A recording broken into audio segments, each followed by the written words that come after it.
va pas faire un troisième mandat. 90%. su ko waxoon kon taal bi jeex. non taal bi lii bu ko waxoon taal bi wàññeeku. ah bon mais ça c'est extrêmement grave. mais pas mal. comme yow waxoon kay est-ce que du ko def rek. ça c'est mais déglu ma mais ça c'est extrêmement grave. xam nga da nga wax. nee naa la fii c'est un cas de justice la ñu wax entre deux Adji Sarr ak Ousmane Sonko. bu lépp jaaroon yoon comme ñoom jàpp nañu ne jaar na yoon ñi la jàpp nañu jaar na yoon kon coow du am bu jaaroon yoon rek coow du am parce que tey war nañu mën a expliquer li tax sénégalais yi seen xel ñaaw ci lu tax Maodo Mbaye son neveu moom moo xam ndaw si lan la fa doon wut ba koy yóbbu il faut nous dire moom moo ko admettre devant le juge il a dit que moom moo fa nekkoon moo ko yóbbu moom il appartient à quel parti. nee na xaritam la. mais donc tu vois donc am na wala amul jiixi jaaxa day ñëw loolu justice moo ñu mën a leeral. mais impartialité justice moo posé problème. xam nga li tax impartialité justice mooy poser problème parce que quand le président se met devant tous les Sénégalais et dit que man am na yoo xam ne man dama ciy teg sama loxo sinon dëkk bi day taag am na ñoo xam ne duñu leen laal mais ça pose problème parce que une fois que tu le dis ça veut dire que toi tu deviens kenn koo xam ne bu la neexee benn nga téye bu la neexee benn nga bàyyi te loolu tamit on a vu des dossiers yoo xam ne tey jaar na ci biir ay OFNAC ay IGE ay accusations dara fekku ci kenn parce que président de la République teg na ci loxo. ñun en tant que député bañ fi bëggee entendre Cheikh Kanté mais président dafa bañ alors on savait que le dossier Necotrans am na lu ci nekk on nous a interdit l'entrée du port autonome il a fallu que nous bloquions ñu bloqué au port autonome de Dakar en tant que député mais donc loolu président dafa war a tëddee njaaxanaay la ma d'accord tamit mooy lenn gis nga suñu institutions yi dañ leen war a respecter dañ leen war a renforcer le Sénégal doit dépasser man je ne crois pas à l'homme-providence gëmuma loolu la ma gëm mooy institution yu taxaw yu dëgër gis nga Donald Trump lu mu am xaalis yëpp moo tegoon ay juge ànd ak ay gouverneurs yu ëpp États-Unis ëpp moo yore woon Sénat bi mais ba mu bëggee jalgati yoon mais institution yi dañu taxaw ba mu dëgër ne ko mënoo ko jalgati mais sénégalais tey fii tey président de la République mooy buum di buum yi gis nga clé de voûte des institutions boobu bu ñu ko dindiwul. moom moo ñuy indil problème. ça c'est dangereux. non c'est pas dangereux. Oui. non. c'est un parce principe. que non xam nga lan la non principe la bu nekkee ne institution yi ki ko yore clé de voûte yi. day nekk impartial par rapport à toute chose. mais munoo ne yow ci impartial quand tu dis que man damay teg yenn yi sama suuf loxo. la clé des institutions États-Unis duñ ko def France duñ ko def kenn dañuy bàyyi mais la preuve Sarkozy condamné wuñu ko. Balladur tey lañ ko bàyyi. le président sortant. waaw mais d'accord mais la justice fonctionne. Oui. La clé de voûte des institutions. moom mooy garantir ne institutions yi dañuy dox de manière impartiale sans que mu ubbi fii tëj fii bu ko neexee. dafa war a nekk impartial. impartialité boobu le Sénégal eggul ba léegi. tant que le président de la République ses pouvoirs ne sont pas régulés. et fait que quand sénégalais yi xam ne justice bi si ñëpp la yem. mais dafa am lu ma laaj si c'est possible très simplement si c'est possible. parce que dafa am loo xam ne mooy tension bi di ko cristalliser actuellement. et nous sommes tous responsables da nga ne su président waxoon ci troisième mandat bi coow li jeex. je veux bien 90%. oui mais je veux savoir pourquoi explique aux Sénégalais pourquoi. mais je l'ai dit parce que. gis nga parce que fii affaire de viol la. non xam nga ak Adji Sarr ak Ousmane Sonko quel est le lien il faut bien qu'on trouve le lien et qu'on l'établisse. je vais te dire le lien. Sénégalais dañuy jàpp ne Ousmane Sonko. Sénégalais yan non dama lay wax bu la neexee nag nga xam Sénégalais yan yow am nga Sénégalais yu ànd ak yow. Ousmane Sonko am na Sénégalais yu ànd ak moom am na Sénégalais yoo xam ne ànduk yéen ñaar ñëpp la ñu mere. voilà très bien vous le savez. que yéen ñaar ñëpp muy Pastef muy état parce que. très bien seen yoon nekkul ci li ngeen di def. absolument c'est la vérité. mais am na ñu jàpp ne tey toute cette procédure là c'est pour écarter Ousmane Sonko s'il y a un troisième mandat. non ça c'est l'avis du camp de Sonko. non déedéet man. non moi je suis pas de Sonko. ça c'est pas les Sénégalais. ça c'est l'avis du camp de Sonko. lii la waa Sonko wax. est-ce que waa Sonko lii la ñu wax. ça c'est l'avis du camp de Sonko. mais li wax ni moom la waa Sonko wax. mais est-ce que opposition mais dama la ne. mais est-ce que non mais xam nga tey ma wax ci tuuti FRN par exemple xam nga ça dépasse le cadre de Sonko je pense te ñooñu ña fa nekk yëpp. non je dis le camp de Sonko. waaw mais te FRN bi regroupé opposition bi dépassé na cadre. non xam nga lu tax ma laaj loolu c'est ça. mais yow nangu woon ni loolu c'est une idée assez répandue. non je vais même préciser avec beaucoup je vais essayer de mobiliser beaucoup de courage pour préciser ma pensée. li tax ma laaj la loolu je peux comprendre que les gens aient une préoccupation parce que le sujet du troisième mandat c'est un sujet sous-régional en Afrique on en a parlé dans d'autres régions que les gens veulent en parler ils peuvent en parler c'est un sujet.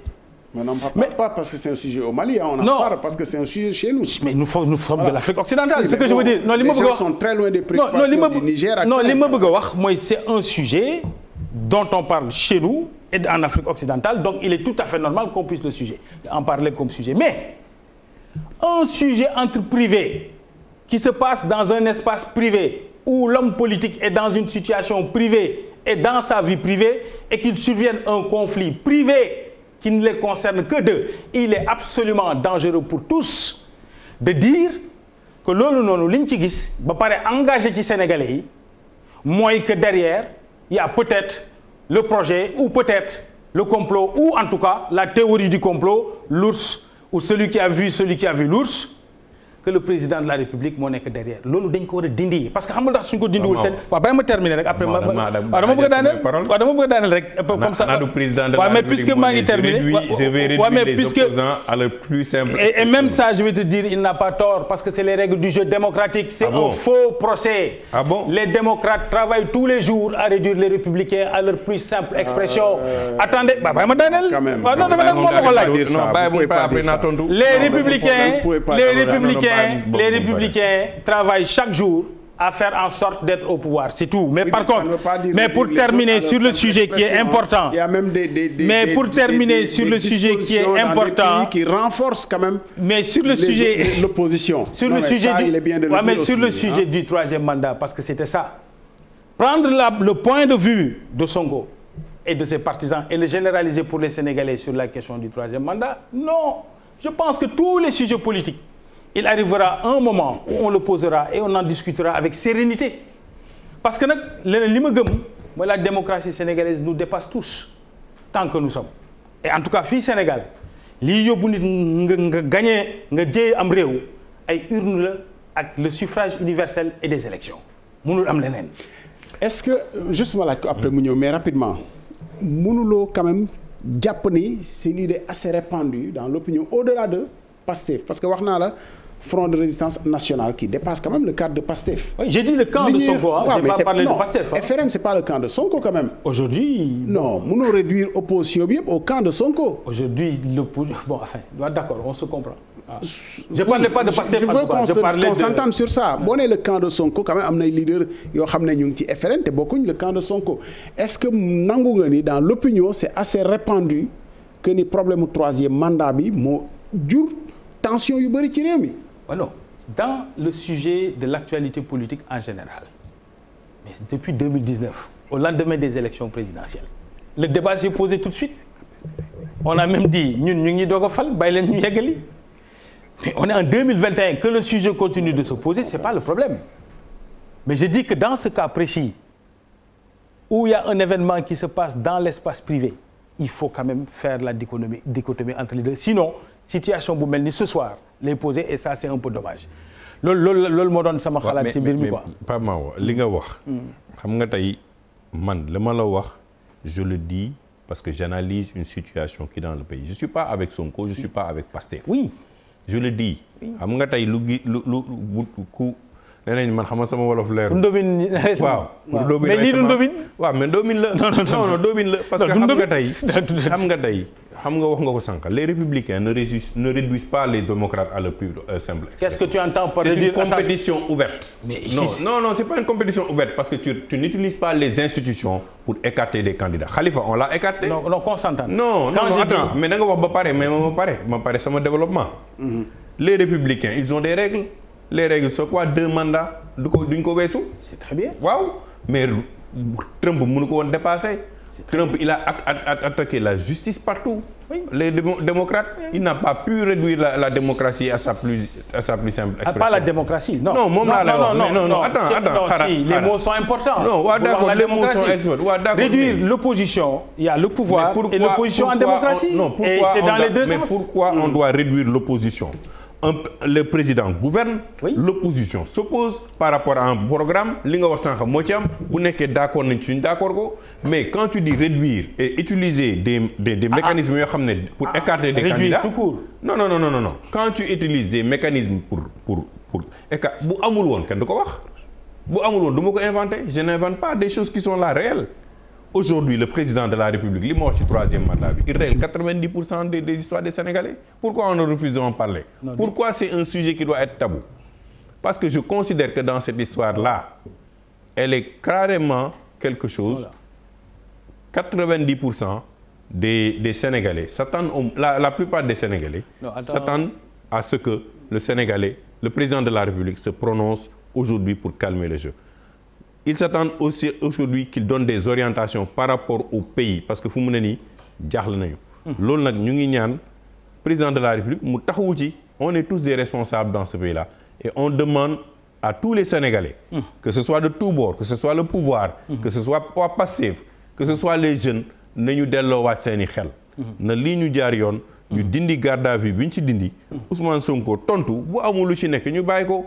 mu dem mais vraiment aujourd'hui à ce stade-là. On est pris dans une histoire qui ne sert absolument à rien du pays. Une histoire privée. amul solo pourquoi on tient vraiment à prendre le pays en otage pour une histoire qui ne nous sert absolument à rien. C'est sa vie privée. Tey bu xam nga tey buñ ko bàyyi woon ak boppam sax affaire bi génn éclaté. C'est aux militants de Pastef de le juger. Tout simplement. C'est aux militants de son parti de le sanctionner. Mais c'est même pas à nous de venir avoir massé nañ ko wala massé. C'est pas notre problème. Voilà, c'est pas notre problème. Vraiment, on ne doit pas arriver à ce stade-là. Nañu bàyyi ñi seeni jàmm bu ñu nekkoon am. Parce que sénégalais yi nag mer nañ trop. Am na ñu ànd ak Sonko xayrul am na ñu ànd ak pouvoir. Mais am na une majorité boo xam ne àndu ci ñaari ci seen xol jug na. Parce que ñu ngi gis loo xam ne ñu ngi yàq te yàq boobu baaxul ci réew mi. balaa ñuy jeexal quand même foog ñu xool ndax Pape Mahawa est-ce que quand même nekkuloo yow ci kumpa. ci président de la République ak fi tolluwaayu réew mi toll. wax dëgg fa yàlla mu war a yëkkati ay kaddu wax ak sénégalais yi parce que waxi dal bi. bu ñu ko xaaree ci côté Ousmane Sonko defe naa ni. war nañ ko mën a xaar aussi ci ki nga xam ne moo njaboote ñëpp mooy président de la République. bu ñu demee réew mi ba ñuy woo l'armée quand même pour mu venir en rescousse ak force de défense et de sécurité te ku ne xam na ni force de défense et de sécurité itam sonn nañu ci li fi jiitu. lii tey ci wattu couvre-feu bi lañ doon nekk tey ku ne xam na ni police gendarmerie taluñu tey wattu couvre-feu. wattu xëy na suñu bakkan ak suñuy alal suñu moomeel moom la ñu gën a tal wattu couvre-feu te ku dox ci yoon bi sax xam ni tey vraiment nit ñi nekkatuñu ci couvre-feu taal yi ñu taal ba ci guddi gi boor yi Yoff fi ñuy jaar ak feneen est-ce que nekkuñu ci kumpa quand même ci dégg ko. waaw xam nga su fekkoon ne xamuñu li xew ak fu mu jógee kon dina jaaxle dina gën a sori waaye du tere sëñ Ablaye ñuy woote jàmm ci camp yëpp ndax ni ma la ko waxee sànq les visages moi que je regarde que je vois quand je parle de Pastef c'est des visages de jeunes frères et de yoo xam ne maag ñoom dañu bokk parcours donc Sénégal mënuñ koo dagg ñaar wala ñett c'est pas possible on ne peut que être un état de droit mënuñu nekk rek lu dul réew moo xam ne jàmm lañ ñu mus a xamee ñu continuer di préserver jàmm boobu su ko defee wax yu ñaaw yi ñu bàyyi ko ci jote ak ci mu joteel mu respecter institution yi dem foofa ñoom ñi woote woon ñu woote à la paix naturellement je pense que le cas échéant si c'est nécessaire le président de la République dina ko def en toute souveraineté wóolu nañ ko ci te musu ko mooy te gëw ma ne su ko laajee yi tamit dina ko def gëm naa ne su ko laajee yi tamit dina ko def rappeler contexte bi ñu nekk le Sénégal amul pétrole du richesse am amul diamant du richesse am sa richesse c'est son modèle de démocratie quand je parle de modèle de démocratie waxuma la rek ay élection ak opposition ak pouvoir mooy waaso yi ni ñu bokk di dëkk kenn du xam sa morom lan nga ni diine ji dialogue islamo-chrétien nekkee Sénégal rek moo am ay cimetières yoo xam ne c'est des cimetières mixtes la rue sénégalaise est une rue pacifique et démocratique par essence léegi boobu c'est sur la responsabilité de tout le monde pas simplement sur le dos du pouvoir et du président de la République oui il est la clé de voûte des institutions mais la société civile est responsable aussi les médias li ñu fi gis ces dernières semaines le comportement de certains médias est inacceptable en démocratie dañ ko war a bañ. waxewuma dënn sëñ bi si dafa sànq ne dama may jël au téléphone. waxewuma xool noonu laa bindu bëgg a jël au téléphone. fi nga daanelee sax ça nous permet dugg ci société civile et responsable. ci waroon ci wax Birahim Seck ñu ngi lay nuyu. salaamaaleykum Abdoulaye yaa ngi may dégg. ñu ngi lay dégg bu baax ñu ngi lay dalal di rafetlu aussi sa jokkoo ak ñun fii Maawo daanelee responsabilité société civile la pointé société civile forum civil defe naa bokk na ci.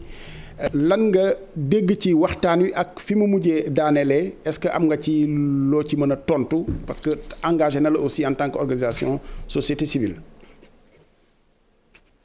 salaamaaleykum Abdoulaye maa ngi leen nuyu di nuyu également Mao di nuyu également Cheikh Omar ci seen discussion ci débat bi je pense que njëriñu Sénégal la te actuellement fi ñu toll day am jamono yoo xam ne ay mag ay kilifa dañuy déglu ni ñuy dégloo noonu nañu arto également Sénégal noonu nañu toog di xool ñun ñi di ay xale ay ndaw ban taxawaay ak yan kàddu nañ mën a yëkkati bu fekkante ne fitna am na Sénégal yan kàddu nañ mën a yëkkati pour fitna boobu wàcc. je pense que jour bi bés bi tey nekkul bésu ping pong nekkul bésu nit wax nga delloo ko ngir parparloo wala di situer yenn responsabilité yi ndaxte ay weer ci ginnaaw amul déclaration amul communiqué amul sortie bu forum civil en particulier société civile en général génnewul ngir artu ci situation espace civique bi ci Sénégal de façon générale donc société civile dafa yàgg di bay waaram ci biir ak ci biti donc bu fekkente ne situation am na ay politique taal seen taal bëgg xëpp société civile loolu je pense que nekkul kàddu goo xam ne moo war a jëpp kàddu tey ji nii tey li ñu war a wax tey mooy coow li nga xam ne judd na Sénégal naka la ñuy fexee ba mu fay naka la ñuy fexee ba ndaw yi dal naka la ñuy fexee ba dañuy sedd naka la ñuy fexee ba gaañ-gaañ yi nga xam ne ñi ngi koy defante suñu biir mu mën a am saafara ba ku ci nekk sa góomu wér je pense que loolu mooy kàddu gu fi mu nekk nii te am na fu ñuy toll ci réew dafa am koo xam ne yàlla dafa def moom moo nekk njiitu Sénégal gi yëpp te waxuma ak monsieur Macky Sall par président APR mais président de la République monsieur Macky Sall bi nga xam ne moom la suñu constitution jox mu njaboote askan wi yëpp njaboote Mao njaboote Omar Sy njaboote également Ablaye njaboote képp koo xam ne sénégalais nga nekk biir réew nga nekk bitim réew dëkk am na fu muy toll du ñu rek xool fan la intérêt Birahim toll fan la intérêt Birahim nekk du rek xool fan la intérêt Mao nekk wala fan la intérêt Cheikh Omar nekk day xool fan la intérêt réew mi nekk ndax ndaw yi nga xam ne jënd nañ ñu majeur wala ñàkk majeur am na ñoo xam ne tey jii ne buñ deful ndànk seen ëllëg mën naa naax saay seen ëllëg mën na fa jaaree nasax ba faw waaw su boobaa kat ñu ne kat amoon na benn année boo xam ne ca mars 2021 amoon na mag ñoo xam ne soo ko weneen coow loo xam ne ba tax na ñun ñi ñàkk nañ suñu avenir ñàkk nañ at moo xam ne defuñ ci dara am na ñoo xam ne également ñàkk nañ seen bakkan ban bët nañuy xoolee ndaw yooyu ëllëg ci li nga xam ne ñu ñoo ko suuxat tey donc ba tax na fi mu nekk nii duñ ne situation bi kii la wala situation bi kële la mais ki nga xam ne moom moo njiiti réew mi laay wax moom président Macky Sall chef de parti mais njiiti réew mi lan laay wax am na ay leviers yoo xam ne bu ko yëngalee coow li wàññeeku moom nag moo xam naka lay toje bopp jana xam tuuti naa trop pour jox ko conseil tuuti naa trop pour àtt ko waaye am na noo xam ne bu ko doxalee coow li dina wàcc loolu ci président de la République Macky Sall moom nañ koy jëmale débat bii également am nii damay ñaan na kàddu gi gën a oyof na dañuy xaw a sedd parce que jamono ji ñu toll nekkul jamono yaa def wala maa def nekkul jamono joo xam ne justice lii wala administration lii dafa nekk jamono joo xam ne naka la ñuy fexee ba nga xam ne takk-takk yi nekk ci mbedd yi xeer yi nekk ci mbedd yi bant yi nekk ci mbedd yi jam-jam yi menaces yi mu dakk tegu ci suuf ba lépp tey ñu seet naka nañu doxalee suñu réew fi mu nekk nii loolu mooy wax ji ndaxte diw def na wala diw deful kooku beneen yoon la beneen affaire mais tey jii nii li nga xam ne moo jëmp te gis ko ci mbedd yi gis ko ci autoroute yi gis ko ci tëli yi gis ko ci boutique yi jàmbur di ci ay jàmbur di ci ñàkk ay institutions également di ci ñàkk nañu xool ban Sénégal lañ bëgg a bàyyil suñuy doom ëllëg ak suñuy rakk ëllëg ñi nga xam ne dañoo conscient wala ñi nga xam ne dañoo inconscient nekk tali bi ban Sénégal lañ leen bëggal ëllëg donc li ñu ñaan rek mooy bu ñu xool suñu bopp nañ xool Sénégal nañu xool mag ñi nga xam ne ñoo xeexoon démb bàyyi ñu Sénégal bi ñu suñu génération ban Sénégal dañuy bàyyi ëllëg ndaw ñi nga xam ne ñoo leen féete mag jërëjëf Abdoulaye. Birahim merci beaucoup fi naa ni waxtu ñu ngi may wax ni fi mu toll nii dañuy tëj sax parce que am na yeneen jotaay yu ñëw te ñu def nag loo xam ne daawuñu ko def ci jotaay yi waaye baax na bu ñu fi nekkee ñun ñëpp comme ñoo bokk fi nga xam ne fa la ñuy wuyoo bu fi chrétien toogoon ñu boole ci ñaan ci li nga xam ne moom la ñu Cheikh Oumar xanaa nga def kii rek. kii kat yaa ko fi waaw mais nañu ñaan yàlla ni mu ko waxee Birahim yàlla na yàlla. wax na wax ju rafet. waaw moom li mu wax lu rafet la. waaw te li mu wax muy dëgg. alors moom ñaan yàlla. ñuy massaw aussi parce que baax nañu préciser ko wax ni toj yi vraiment li ñu fi waxtaanee ci suba parce que suba dalal nañ fi waram station service yi. ci station Total Liberté 6 ak yeneen i station yi ñu toj. kaddu gi benn la lu xew lu ñaaw tegu ci kaw nit ñun toujours fii dañu koy natt ci suñu bopp. moo tax aussi ñu ciy yëg suñu bopp ak lu mu mën di doon.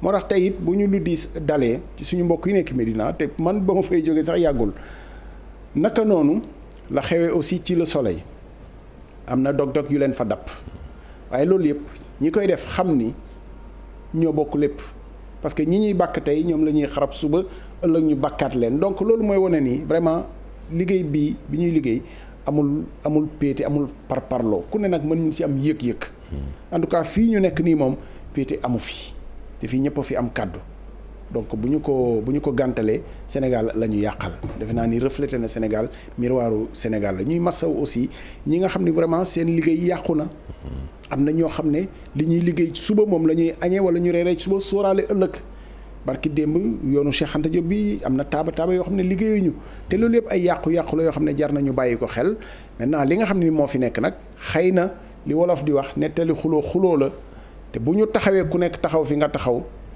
du ñu juboo ci kàddu dana am ku nekk dana am lu mu bàyyi voilà Chérif dégguma ok voilà yemul ci presse bi ci nga xam ne ñeneen ñi seen signal yi ñu coupé woon ñu ñaan leen ñu dellu ci liggéey bi nga xam ne nii moom la ñu nekkoon parce que lépp ci nettali lay mujj daaw yeneen i at yu bari ci ginnaaw signalu ñu fi tëjoon sud ak yeneen tey dañ leen di bàkk ci liggéey bu mucc ayib donc li yëpp ci nettalee mujj ñoo xam ne ñoo bokk leen Cheikh Oumar bismillah ñaan yàlla rek nañ def fatiha salaatul fatiha ñaan yàlla indi fi jàmm ci réew mi li ñuy traversé lii yàlla génnee ñu ci ni ko Birahim waxee nañu fàttali ni dañu am ay gune ñoo nekk suñu kanam yàlla may leen ñu tawféex ba li nga xam ne tey ñu ngi koy jàkkaarloo yàlla indi ñu ci saafara li ñuy yàq ci yëfu jàmbur yi tamit ñu bàyyi ko ñëpp delluwaat ci jàmm dafa am lu ma bëgg a wax fii may waxee nii ay nitu Sonko ñu ngi sama buntu kër di ma fa xaar voilà là où nous en sommes donc je le dis aussi pour que les autorités prennent toutes les dispositions pour sécuriser ma maison. voilà là où nous en sommes. nit ñi bàyyi xel yooyu aussi ñu ngi ñaan tamit loolu tamit ñu ngi ñaan xamuñu ndax waa Sonko la wala du Sonko. wante ñëpp ñu fa ne loolu lañ wax rek. yàlla nañu bàyyi këru jàmbur yi ñuy yàq. parce que tamit politique jarul yenn yi. nañ ko bàyyi ñu delluwaat seen ñu xel ñu xam ne dëkk bi benn la parce que ku fi jiitu tey keneen ay ñëw suba.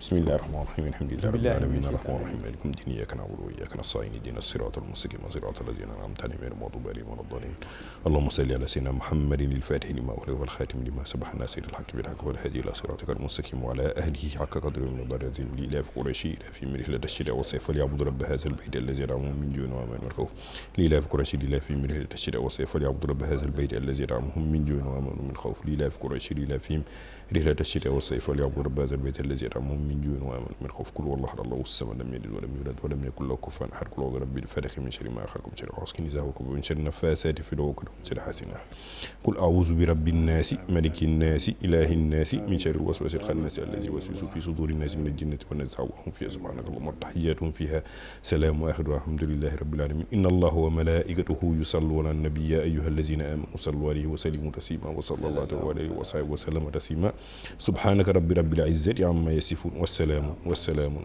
على المرسلين والحمد لله رب العالمين. yàlla suureen loolu la Thierno Sy bi doon wax. jërëjëf ñu leen di gërëm di leen sant.